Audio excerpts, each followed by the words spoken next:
Chaz, tell me a little bit about this painting and the women that were in it, that are in it, and how it came to be. Well, this was the idea, of course, of CSPAN for the upcoming program, which is now ongoing. Um, and the idea was to create some kind of an image that could be used for the program that would be emblematic of it and show course of history along with kind of continuity. So I say we, but CSPAN decided on four figures, and they would be the first lady to the current first lady with a couple recognizable faces in between. The idea was well, first to have them placed tightly together as if they're standing together, which is tough to do in terms of reality, but it's an illustration, so you can. But then was to have the progression of the eyesight, so the progression of the view go from looking at you to progressing to the right. So that so you're going left to right, looking off into the future kind of concept. So it's not just a static image of four people looking at you. You have the first one looking, and then progressively they're looking farther and farther off to the right. And just coincidentally, there's some beautiful references of Michelle that came into play for that. And then same with I think it was Mrs. Kennedy in terms of ideal references. So that's how they kind of got placed. And how old approximately do you think these women are, and why did you choose these versions of these women? Oh yeah, well, from my perspective, that was fairly easy. So I was relying on what would be the public memory, so what we think of as the First Lady in the White House. And that can be easily traced through portraits, so their current portraits, the portraits that were done fairly soon after they were there. And then, of course, with Michelle Obama, that required just opening up the paper and looking at all the photographs for current. But they are, as they were, I think, best represented for their time in the White House. How much research did you do on the four women featured in this painting before you began the work? Well, in terms of history, I think I'm familiar with all of them, but visual references are what I require the most. So I went immediately to my collection of portraits and First Lady portraits and things like that.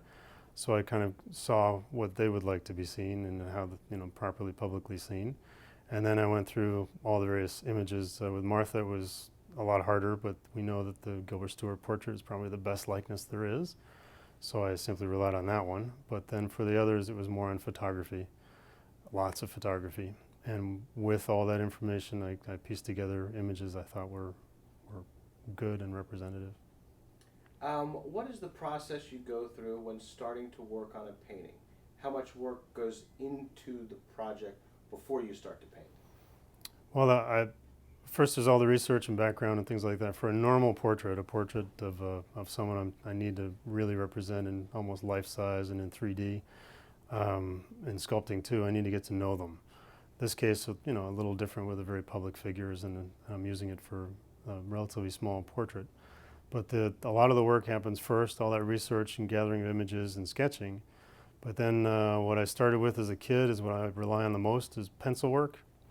And I paint right on, this is painted on board to make it easier for me. And I draw right on the board with pencil and keep going and going until I like it, which takes a while, but until I like it. Getting the scale right and all those things, and then progress from there. So how long did you work on this painting? And that's from research through the painting process, and even break it up if you have recollection of it. This long to research and this long to paint. With actually every project, I have the hardest time with knowing exactly how long things take, because I work in bursts, and I work I work hard, put them away, actually put them in a closet, away in the closet so I don't see them, don't look at them purposefully, and then when I pull them out, I can be supremely critical, and that's so I try never to keep track of actually how much time I spent on them, because I probably get depressed, but I just prefer not to. Um, do political ideas or personal views factor into how you represent someone in a painting? How do you remain objective as an artist? Oh, I think it's fairly simple in that you want to present the person. So I'm always looking, especially if I'm doing a portrait of an individual or a sculpture of an individual, I need to know what their personality's like, what the little personal hook is that I can relate to, and I go with that. So I'm trying to bring someone to life who looks like someone you want to meet. And what other paintings or sculptures have you done of First Ladies?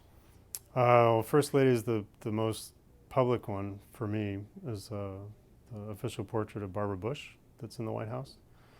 An absolute favorite of mine. The whole process was great. The subject, she was wonderful, very enjoyable, and the end result I really liked. We revived Millie for the painting and put her kind of in the shadows in the corner. All the details they're not grand, but it was just very nicely, subtly done. I love it. So that's in 2 dimensions was that one, and in 3 dimensions I actually had sculpted Nancy Reagan for the Reagan Library in California. How long have you been working with C-SPAN on history projects? And give me a little bit of that relationship. I smile because it's been a long time, and I'm a history buff, and they think they figured that out pretty quickly. So that tantalizing me with projects was not hard. But I think it was 1998 with the Tocqueville project. It was the Tocqueville tour, so the TV program that retraced the route of Tocqueville across the country. And that actually started, it was supposed to be a painting, and then evolved into a sculpture. So a small bust of Tocqueville, and what C-SPAN didn't really know is that I had not sculpted since the 3rd grade. So it was, I smile now because it was C-SPAN. They kind of pushed me towards sculpture just without them knowing. So that's how it started. And then other projects came along, really fun. The President series, so I got to paint every president. And the only tough part about that was the time frame. So typical TV deadlines with 90 days to do the 40-some men. But I love that kind of challenge. And then I also did the Writers series.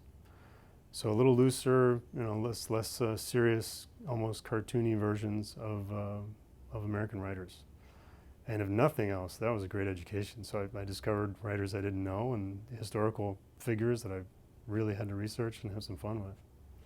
When we look at presidential and First Lady portraits that are obviously such a huge part of what is now pop culture, history, recognizable to people, as you mentioned, as you pick out the images of the ladies behind you. Taking your own portrait of Barbara Bush out of the equation, what are some others that stand out for you as exceptional for one reason or another? There are a couple. I mean, for the presidents, I think just like many people, the portrait of President Kennedy, where he's looking to the side, it's completely unorthodox, and you feel a little detached from him, but you feel like you're there with him. And he having been killed, it adds to that story. You kind of feel the emotion of his presidency right there. I thought that was very powerful, and I thought daring too, for a portrait. There's a Beyond the Washington, which is a grand historical piece. I think the Roosevelt, so Teddy Roosevelt, and that is mainly the freshness of the painting. So it's by Sargent, and he's turning at this I think it was staircase, newel post, but it's that kind of proud, very strong stance. And from my memory, I think there was a struggle on trying to get the composition right, and the artist was having a hard time dealing with the president. And at some point, he was walking down the stairs and ordered him to stop, and that was the moment he found the pose. And that's kind of how it happens with portraits. You live with the person a little bit, try to discover what they're like, and then and try to find the pose that really portrays them properly. And then specifically with the First Ladies, so some of the standout ones, portraits for them. The one that I really love as a painting, and I was surprised at the scale, was Nancy Reagan's. And I know there was a lot, I kind of vaguely remember at the time there was a lot of buildup as to what could she possibly be wearing and things like that. But in the end, it was a very sleek red dress, so nothing truly extravagant or anything, but the lighting and the composition was fantastic. So a dark setting, where you see light coming through a doorway, so there's a little bit of almost action in the painting. And then, but when you go and see it, you have to step right up to it. It's an intimate painting. It's small, and I think that is probably the standout for me. It's just, I think because it was just so unexpected. Is there anything that you want to conclude with, or any thoughts you have about this project or future project or First Ladies in general? The First Ladies obviously play a unique role. I mean, it's hard to put yourself in their shoes and how they would live day to day. And each, they develop their own themes and projects and personalities, which we get to know as a public. And I think that's an interesting thing to watch. And I certainly, in flipping through and doing a cursory look at the president's wives, as you all and C-SPAN are doing now, it's an interesting perspective on the White House.